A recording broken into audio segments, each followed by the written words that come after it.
H5 మీడియాకి స్వాగతం.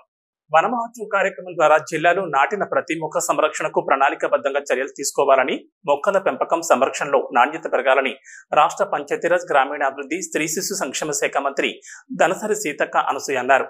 ఆదివారం మంత్రి ములుగు జిల్లా జాకారం సోషల్ వెల్ఫేర్ గురుకుల పాఠశాలలో జిల్లా కలెక్టర్ దివాకర్ టిఎస్, అదనపు కలెక్టర్, స్థానిక సంస్థలు పి శ్రీజ, డిఎఫ్ఓ రాహుల్ కిషన్ జాదవ్లతో కలిసి మొక్కలు నాటి వనమహోత్సవం కార్యక్రమాన్ని ప్రారంభించారు. అనంతరం మంత్రి విద్యార్థులతో కలిసి అల్పాహారం చేశారు.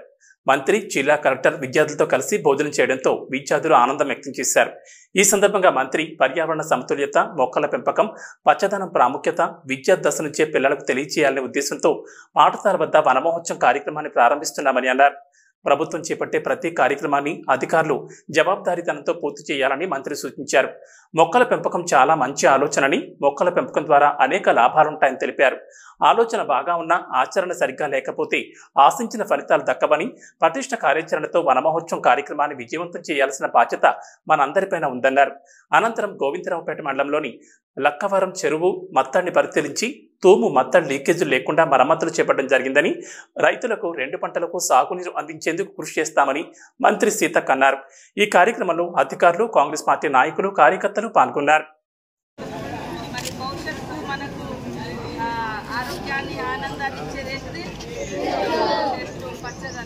కాబట్టి మీరంత ఈ దేశానికి అవసరమో, మీరు ఈనాటి బాలలు, రేపటి పౌరులు, రేపటి మానవ వనరులు, ఈ దేశాన్ని ముందుకు తీసుకుపోయేటువంటి గొప్ప యువతగా మీరు తయారవుతారు. కాబట్టి అట్లనే చెట్లను కూడా పెరుగుతుందా తగ్గుతుందా చూసుకుంటే దాన్ని పెంచాలి, మనం పెరగాలి. అంటే పెరగడం అంటే ఓన్లీ ఫిజికల్గా పెరగడం కాదు, మీ నాలెడ్జ్ పెంచుకోవడము, మీ జ్ఞానాన్ని, మీ క్లాసులలో కూడా మంచి మార్క్స్ తెచ్చుకోవడము, కష్టపడి చదువుకోవడము. ఈ జాకారం గురుకులానికి ఒక పెద్ద హిస్టరీ ఉంది. ఫస్ట్ లిస్టులో వచ్చిన చాలా ఉన్నాయి, కానీ 95, 94 ఆ టైంలో చాలా తక్కువ. అప్పుడు దీనికి చాలా కాంపిటీషన్ ఉండేది, చాలా క్వాలిటీగా వచ్చేది సెలెక్షన్స్ కూడా. ఇప్పుడు నేను పైన చేస్తా, పాప కలెక్టర్ గారు కూలీలకి మరి మంచిగా చదువుకోవాలి.